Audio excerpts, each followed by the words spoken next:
के सारे खेत इन्होंने पहाड़ को काट काट कर बनाए हैं और बहुत ही मेहनत से जितने बड़े पत्थर हैं वो निकाल कर इन्होंने मेड़ पे रख दिए हैं। और ये हैं पूरे खेत, जहाँ जहाँ पर भी बन सकते थे कैरिया बनाकर खेत बनाए इन्होंने। के लिए यहाँ पर आ गए थे और ये सीधा हमारे कैंपस के लिए जा रहे हैं हम, साथ साथ में इनके खेत देखते हुए। अब ये इनकी भाषा समझ में नहीं आती, तो ये समझ नहीं आ रहा कि ये ज़मीन सरकारी है या फिर इनके नाम पे पट्टा है इस पर, ये हम किसी से पूछ नहीं पाए।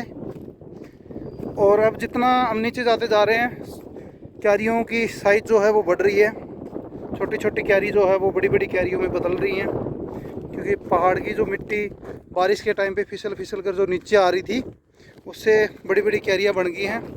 भाई मेरे साथ घूमने के लिए आए हैं पहाड़ में।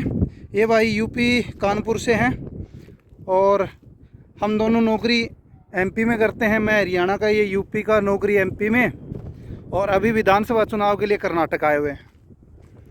ये देखिए इस नौकरी में कहाँ कहाँ घूमने का मौका मिलता है। आधा देश तो घूम लिए हैं पिछले 4 साल में हम नौकरी करते करते। देश के हर कोने को देखने का मौका मिलता है इस नौकरी में। ये सारा इलाका, और ये दिमक का घर हमें दिखाई दिया है। चलो हम देखते हैं ये क्या कुछ है। और फिल्मों में दिखाते हैं कि इसमें सांप होते हैं, दूध पिलाते हैं उनको। अब ये पता नहीं क्या है, तो हम दूर से उनको देखने की कोशिश करेंगे। और हमें जहाँ तक समझ आता है, ये लकड़ी के आजू बाजू दिमक ने मिट्टी बनाई हुई है, जो सुराग हैं। ये पता नहीं सिस्टम क्या है, समझ आ नहीं रहा, लेकिन हमारी समझ में जितना आ रहा है ये शायद यहाँ पर कोई बड़ा पेड़ होगा, और उस पेड़ की लकड़ी पर जो लगे हैं वो दिमक खा खा के इस तरीके से उसको मिट्टी में बदल दिया है, उसने डिकम्पोज कर दिया है मिट्टी को। तो जिस तरीके से हम साउथ की फिल्मों में ये ऐसे देखते थे, सीमेंट मतलब मिट्टी के बने बने टिल्ले जो दिमक बनाती है, उसको पूजा पाठ भी यहाँ के लोग काफ़ी फिल्मों में दिखाया गया करते हैं। उसको आज हम लाइव देखने का मौका मिला है। और इस सुराख, ये देखिए सुराख है इसमें। अब ये नहीं पता इस सुराख में है क्या, ज़्यादा हम छेड़ने की कोशिश नहीं करेंगे क्योंकि इस बारे में हमें जानकारी नहीं है। ये देखिए इस तरीके से पूरा बना हुआ है।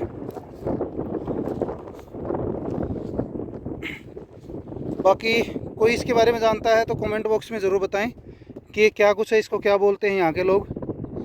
लेकिन हमें जहाँ तक समझ में आया, शायद किसी पेड़ के आजू बाजू डिकम्पोज करके इसको ऐसे बनाया है।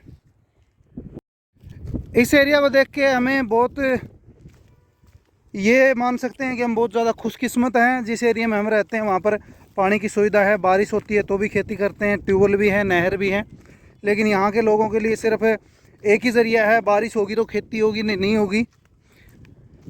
हमारे यहाँ नहर भी उपलब्ध हैं, साथ में ट्यूबवेल भी चलते हैं, और बारिश हो जाए वो तो सोने पे सुहागा रहता है। लेकिन फसल 2 या 3 लगभग पंजाब, हरियाणा, राजस्थान, यूपी में लेते हैं।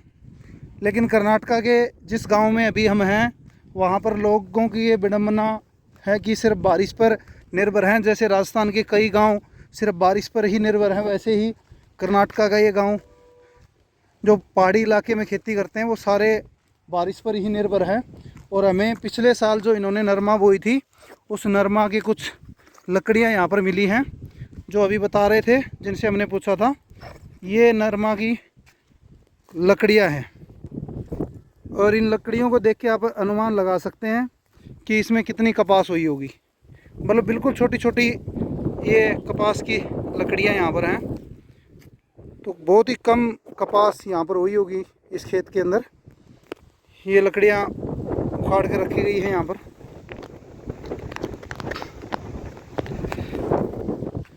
और ये अगले खेत में भी लकड़ियाँ हैं।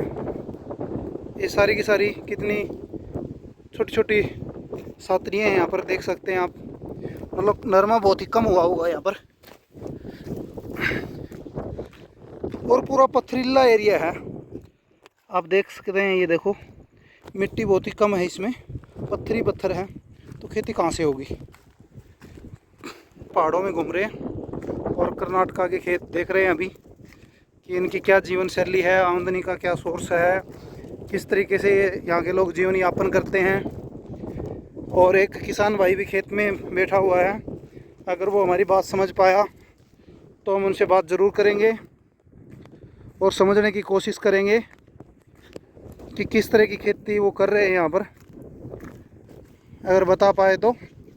लेकिन ऐसा लग रहा है कि ये पिछले जो कपास इन्होंने बोई थी उसकी लकड़ी निकाल कर अभी अगली फसल की तैयारी कर रहे हैं, इसलिए सारे खेतों को अब देखो साफ़ कर दिया इन्होंने। ये लकड़ियाँ रखी हैं सामने जो दिख रही हैं सारी सारी। अब समस्या ये हिंदी समझ में आती रही, हरियाणवी इनको कहाँ से आएगी। फिर भी राम राम भाई जी, हिंदी समझ आता है? ओनली कन्नड़। अच्छा, हरियाणा गए हो कभी? हरियाणा, दिल्ली, मध्य प्रदेश, यहाँ से कई बार गए नहीं हो अभी तक?